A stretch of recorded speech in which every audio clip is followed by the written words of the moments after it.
My name is Daniel, and I've always been drawn to places the world forgot. Maybe it's a need for discovery, or maybe I just can't resist the thrill. Either way, when I found myself deep in the jungles of Central America, I knew there was more out there than the marked paths and brochure-ready ruins. One afternoon, after hours of trekking through the dense foliage under the blistering sun, I stumbled upon something incredible. A shadowy shape looming behind layers of vines and twisting roots. As I brushed them away, the unmistakable stone steps of a pyramid revealed themselves, hidden by time. The entrance was dark, a gaping mouth that seemed to swallow the light. I hesitated. I knew I should turn back, but the urge to explore was overwhelming. I strapped my GoPro to my chest, adjusting it until the red light blinked steadily. "All right," I whispered, feeling the rush of excitement flood back. "Daniel here. I've just found something unbelievable." My voice sounded hushed, like I was trying not to wake something sleeping. I aimed the camera up, capturing the towering stones above, each one worn smooth by centuries of rain and vines. This wasn't in any guidebook. This was pure, raw history, untouched by any hands for God knows how long. I felt a chill despite the heat and turned the camera back to myself, grinning. "Let's check it out," I said, feeling the weight of my decision settle in. I circled the pyramid, stepping over thick roots and broken stone, searching for anything that might hint at an entrance. Then, at the base, I spotted a narrow crack barely visible through the vines. The crack was tighter than it looked, forcing me to press against the rough stone as I slipped through.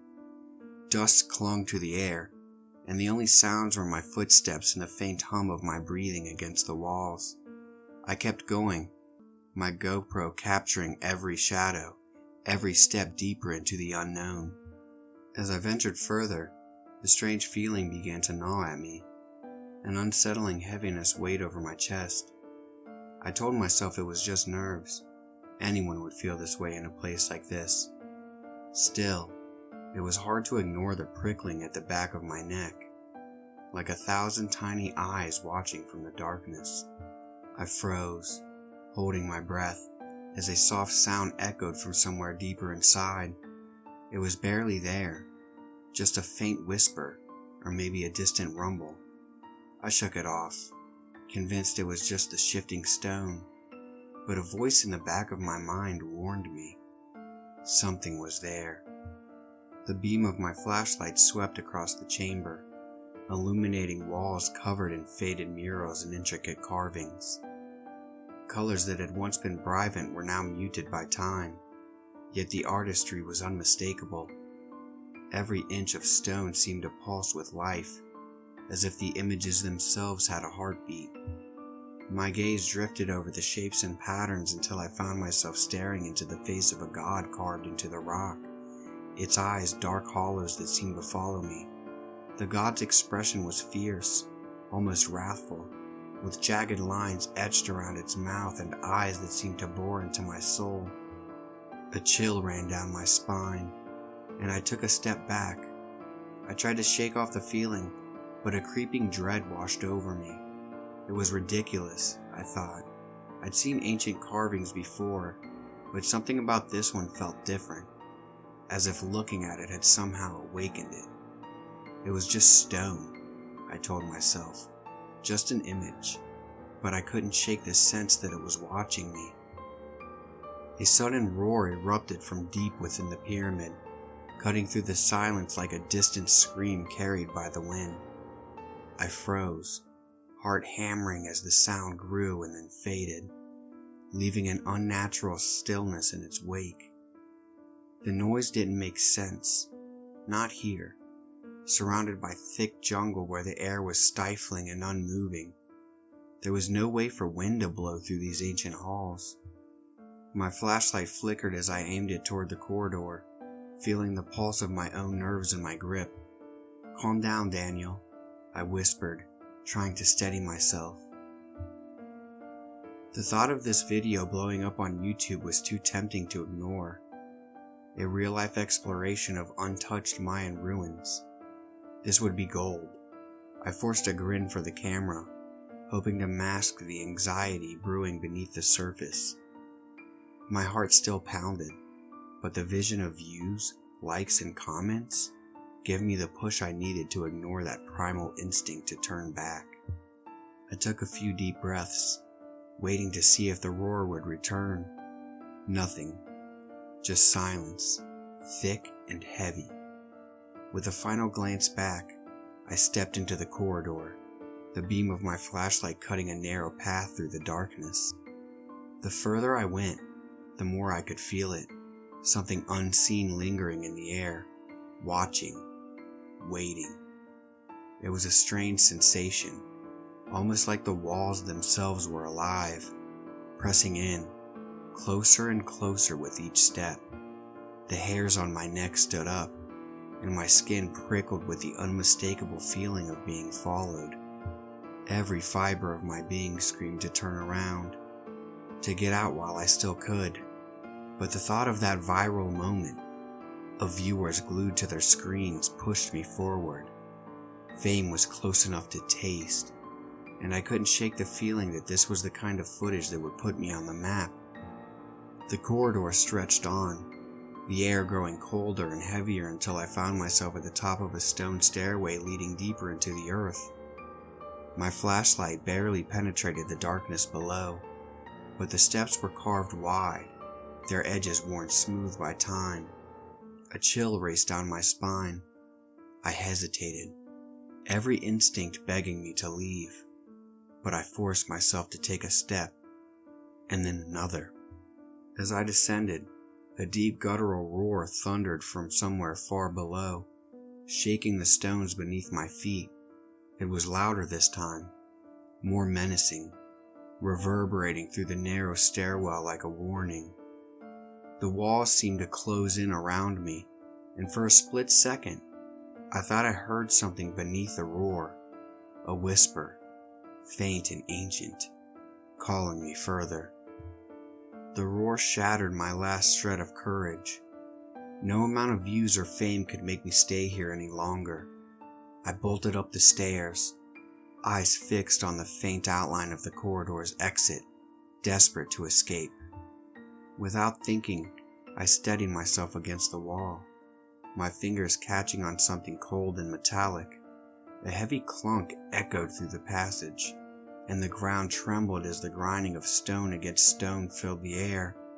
My heart leapt as I watched, horrified, while a massive stone slab began to descend over the exit, inch by inch, closing off my only way out. "No!" I screamed, racing toward it, but it was too late. The slab crashed down, sealing the entrance with a final deafening thud. I stood there, panting, the beam of my flashlight cutting through the shadows around me. The corridor stretched, empty and silent, and though I could still see, the weight of the stone walls felt closer, pressing in on all sides. I frantically ran my hand along the walls, searching for another lever, a hidden latch, anything that might open the stone slab again. But the walls were cold, unyielding, and smooth under my fingers. Nothing. Panic clawed at my mind, and the reality of my situation set in. What a fool I was, chasing some video instead of trusting my gut. Horrifying thoughts crowded in. What if I starved down here, trapped, alone in the dark? Or worse, what if I ran out of air and suffocated in this tomb? I sat at the top of the stairs, forcing myself to take deep breaths, to think rationally. Maybe that roar wasn't some ancient creature. Maybe it was just the wind. And if there was wind, there had to be a way out, right? Clinging to that thin hope, I steeled myself and rose to my feet, gripping the flashlight tightly. Taking one last breath, I descended all the way down the stairs, step by step into the unknown. At the bottom of the steps, I found myself in a wide open room. My flashlight's beam swept across the walls, revealing 3 darkened hallways on the far side, each one disappearing into shadows. In the center of the room stood a massive stone statue, the same god I'd seen before, but here it was even more imposing, its fierce gaze seeming to pierce right through me. Its muscular form loomed over the space, every detail carved with terrifying precision.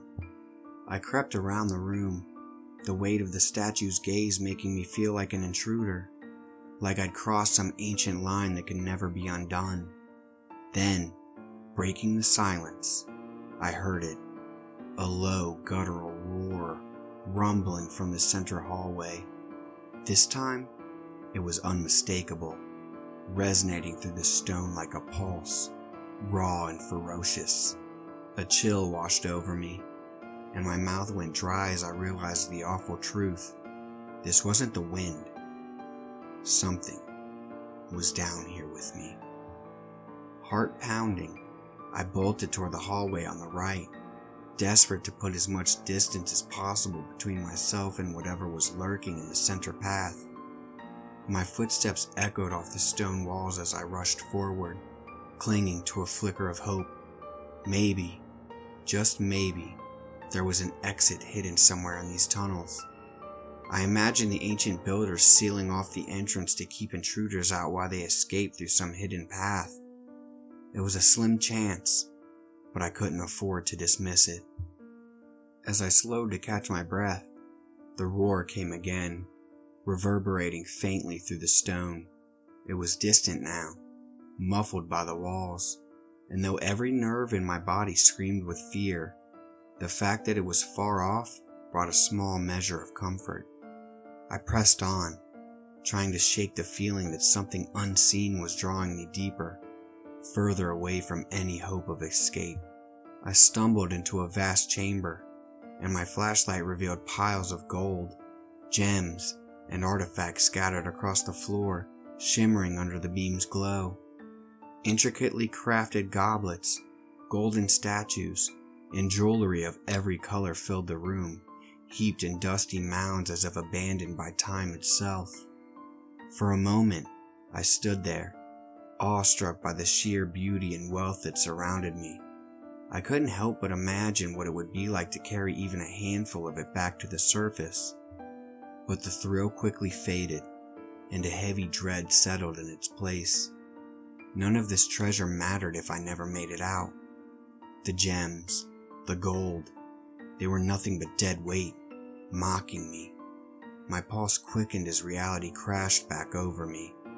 I had to find a way out, before whatever was down here found me first. I pressed on, moving further down the corridor, the thrill of discovery replaced by a gnawing dread. Eventually, I came upon another room, and there it was again, the statue of the death god, looming in the dim light, its hollow eyes seeming to lock onto mine. I felt my skin prickle with an unnatural chill. It wasn't just the way it looked, it was the presence, heavy and malevolent, as if the statue itself was alive and aware of me. I searched the room, hoping to find any sign of an exit, but found only solid walls. The oppressive weight of the statue's gaze was too much to bear, so I turned to leave, forcing myself to look away.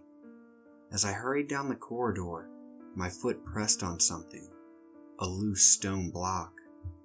A loud grinding sound filled the passageway, and I saw another stone slab begin to drop from the ceiling up ahead. My pulse spiked, and I broke into a sprint, throwing myself forward in a desperate roll just as the slab crashed down. I made it through, but the slab caught my fingers as it fell, pinning them with a sickening crack. Pain shot through my hand, blinding and immediate, and I screamed, trapped, staring in horror at my crushed fingertips beneath the unyielding stone. I yanked and twisted, my screams echoing through the empty halls, each tug sending a fresh wave of searing pain on my arm. Finally, With a sickening tear, my fingers came free, but the flesh had been stripped from my fingertips, leaving only raw, bloody stubs. The agony was blinding, making the edges of my vision blur as I stumbled back, cradling my mangled hand against my chest. The blood poured out, warm and relentless, and I collapsed to the ground, pulling my pack off with my left hand, barely able to think past the pain. I fumbled through it, finding my med kit, my hands trembling as I grabbed the gauze and ointment. Gritting my teeth, I slathered the ointment onto my ruined skin, my vision swimming as I wrapped my fingers as tightly as I could manage. Every movement sent sharp shocks through my hand, and the pain was so intense, I was sure I'd pass out. I sat there, clutching my bleeding hand and cursing myself for every choice that led me here. How could I have been so reckless, so blind to the warnings that screamed at me to turn back? I could almost hear my family's voice in my head, the faces of my friends flashing before me, filling me with a hollow ache. Tears blurred my vision, and I let them fall, the weight of my regrets sinking deep as the reality of my situation pressed down on me. The cold beam of my flashlight was the only comfort I had, its light small and fragile against the pressing darkness. Fear gripped me like a vice, so powerful it felt as if I couldn't move, like the shadows themselves were holding me down. But I knew I couldn't sit here forever. Staying still was just as dangerous as moving forward. I wiped my eyes, forcing myself to pull it together.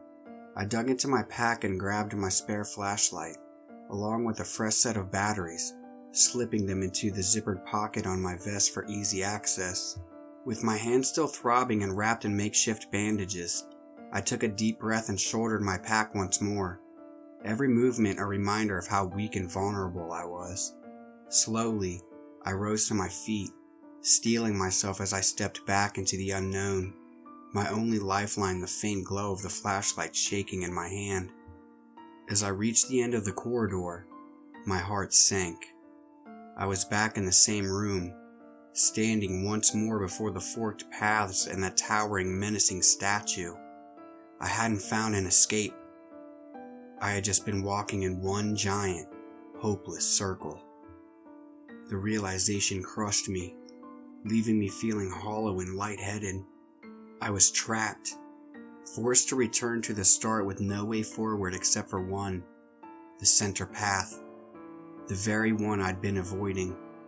The memory of that terrible roar echoed in my mind, and dread settled deep into my bones. I looked toward the center path, feeling like I was staring into the jaws of some great beast. It felt like walking toward my own end, but I knew I didn't have a choice. Each step felt heavier than the last, like I was marching toward my own doom. The darkness pressed in, and I found myself wishing I'd never come down this cursed path. But then, faintly at first, I heard something that gave me a sliver of hope. Running water, echoing softly from somewhere ahead. The sound was like a lifeline, offering a sense of movement and freedom, even if I was still trapped. I moved toward it, following the corridor until it opened into a wide room. My flashlight revealed a waterfall trickling down from two carved openings on the far wall, filling a pool that spilled into a tunnel. The sight was almost peaceful, a glimmer of nature in this dark tomb. But as I scanned the room, my light fell upon something that made my blood run cold, freezing me in place. At the center of the room lay a massive figure on an altar, bound in tattered ropes. Its body was pierced by countless spears, each one pinning it down in an eternal grip. Its arms were pinned to its side, skewered through its flesh. It had to be at least 12 feet long, draped in ancient, ornate Mayan jewelry, its form twisted in what looked like restrained agony. The longer I stared, the more horrifyingly familiar it became. It was the god from the statues, lying here like some forgotten relic, bound and wounded. yet somehow alive. The silence shattered as my sharp, involuntary gasp escaped. The creature shifted its massive head, turning toward me, and I found myself locked in its hollow, piercing gaze. A roar erupted from it, so powerful and primal that it seemed to shake the very ground beneath me. The sound tore through the room, reverberating in my skull until I was sure my eardrums would burst. Before I could comprehend what was happening, a deep guttural voice began to fill the air, rumbling through the stone walls and shaking the floor beneath my feet. The words were in an ancient, indecipherable language, harsh, guttural syllables that sounded like they came from the depths of time itself. Yet somehow, I could understand the meaning, each word searing itself into my mind. It was speaking to me. A sickening dread spread through my body, but I couldn't turn away. The creature's voice grew louder, insistent, as if commanding me to come closer.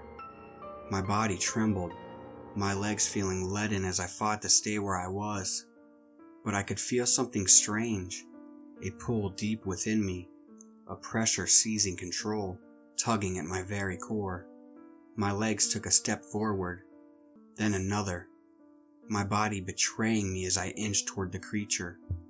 I screamed silently within, every instinct in my mind fighting against the force that drove me forward. But the command was overpowering, woven into the very air I was breathing. The ancient god wanted me to set it free, and with each step, the compulsion grew stronger. My heartbeat thundered as I tried to stop myself, to tear my eyes away from its hollow, burning gaze, but it was like my body was no longer my own. The creature's voice thundered again, its words piercing through my mind, urging me closer. My trembling hands reached out, moving toward the spears that pinned its massive form to the altar. I fought against the urge, begging myself to stop, but the pull was too powerful, the will of the god pressing down on me, relentless. Somewhere deep inside, a part of me screamed for escape. I was trapped within my own mind, a prisoner to this ancient force. My hand, moving against my will, reached out and brushed the creature's cold, rigid flesh. The instant I made contact, my mind erupted in visions, searing and raw, images flooding me with a power that shook me to my core. I saw an ancient temple, towering and ominous, under a blood-red sky. The creature sat atop it like a dark king, watching with hollow, merciless eyes as priests dragged bound, screaming innocence toward the altar. The worshippers chanted in reverence, their voices merging into a haunting hymn that echoed through the air. One by one, the sacrifices were thrown before the creature, their terror feeding him as he descended upon them, feasting on their flesh and reveling in their fear. The scene was relentless, a brutal display of carnage that burned itself into my memory. My mind reeled, overwhelmed by the horror, the raw evil of this being that had been worshipped as a god. With a jolt, the vision ended, and I staggered back, my hand recoiling from the creature's skin as if burned. I collapsed on the ground, panting, my entire body trembling with shock and revulsion.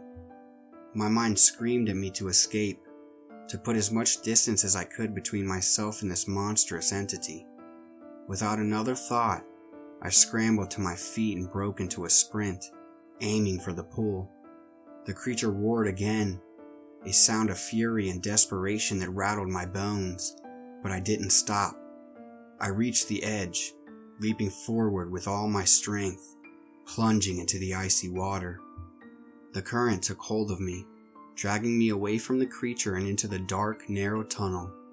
I fought to keep my head above water, gasping for air after the plunge, but just as I inhaled, my skull collided with a jagged rock above. Pain exploded through my vision, stars bursting as my limbs went limp, and I sank back beneath the icy surface. The waters wrapped around me, frigid and relentless, and my thoughts began to fade, slipping into a heavy, smothering darkness. I flailed, trying to push myself toward the surface, but there was no surface, only the relentless current dragging me deeper into the dark, twisting tunnel. My lungs burned as I held on to the last scraps of air, my body screaming for oxygen as I tumbled further down. This was it. This was the end. Oddly, a strange calm washed over me. I'd chosen this over dying back there with that creature, and as terrifying as this was, it somehow felt like the better fate. My chest tightened, my vision dimmed, and I felt my body giving in, no longer able to fight. My mouth opened, and water rushed in, filling my lungs. The sensation felt like swallowing fire. I choked, my body convulsing as I inhaled, and just as the darkness began to close around me, a bright light pierced through it all, a brilliant glow in my vision, and for a moment, I felt strangely at peace. They say you see a light as you die. Maybe this was mine. With that thought, I slipped into unconsciousness, my mind drifting into the void, the creature's hollow eyes following me through the darkness, its tortured screams echoing in the depths of my mind. No matter where I turned, I couldn't escape it. Then, slowly, the visions faded, and I felt something solid beneath me. I blinked, my eyes adjusting to the daylight filtering through the trees. I was lying on the ground, outside the forest, surrounded by a group of South American hunters who were carrying me on a makeshift gurney. The sun above was blinding after the endless darkness of the tomb, and I could hardly believe it was real. I tried to speak, to thank them, to ask what had happened, but all that escaped my throat was a weak rasp, a choked whisper. My lungs still burned, raw from the water I had inhaled. The hunters spoke softly to each other in a language I didn't understand, their voices calm yet serious as they lifted me and began the journey back to what I assumed was their village. I lay there, helpless, trying to make sense of what had happened. Somehow, I'd escaped, but the memories of that cursed place and the creature within were carved into my mind, as real as the ache in my bones. The villagers took care of me, tending to my injuries and giving me food and water as my strength slowly returned. One evening, a woman came to me, one of the few who spoke any English, though it was broken and rough. I struggled to explain what had happened in that cursed temple, describing the narrow escape and the terrifying creature bound within. But the moment I mentioned the creature, her face changed, her expression turning fearful. She pressed a finger on her lips, her eyes wide with urgency. "Do not speak of it," she said in a hushed voice, her tone commanding. "Speaking brings misfortune, ill fate." Her words carried a weight, like an ancient warning, and she left no room for questions. I spent a few more days recovering in the village, the people kind but distant, as if my presence itself carried a shadow. When I was strong enough, they guided me through the forest, leading me to a small dirt road where vehicles occasionally passed. They waited with me until an old beaten-up truck arrived, and with a nod of thanks, I left them behind. After a few hours of bumpy roads, I found myself in a modest town with a tiny airport, enough to get me on a flight back home. As I boarded the plane, a strange mix of relief and dread settled in. I had escaped, but I knew that the memories of what I'd seen and what I heard would haunt me forever. Back home, curiosity got the better of me, and I decided to check my GoPro. I held my breath, hoping that somehow, miraculously, the footage had survived. But the screen flickered and then went black. I pried open the casing, and my heart sank as I saw the soap-corroded memory chip. The water and the rough treatment had done their damage. For a moment, I felt a pang of disappointment, but then, oddly, relief. Perhaps it was better this way. Some things weren't meant to be documented. In that cursed place, whatever I had seen down there, maybe it was best left buried, forgotten by all but the ones who dared to enter its shadows. Even now, safe at home, the creature haunts me. Every time I close my eyes, I see its hollow gaze, feel the weight of its presence pressing down on me, as vivid and terrifying as when I was there. My dreams are twisted, filled with his tortured screams and the sight of his decayed, bound form thrashing on that altar. Each night, I wake up drenched in sweat, my heart racing as if I'm still trapped in that underground tomb. No amount of distance can shake the memory of that place from my mind. I know I'll never set foot in such ruins again. The urge for adventure, for discovery, it's been replaced by something darker, a fear that I'll carry with me forever. Some doors, once opened, can never truly be closed.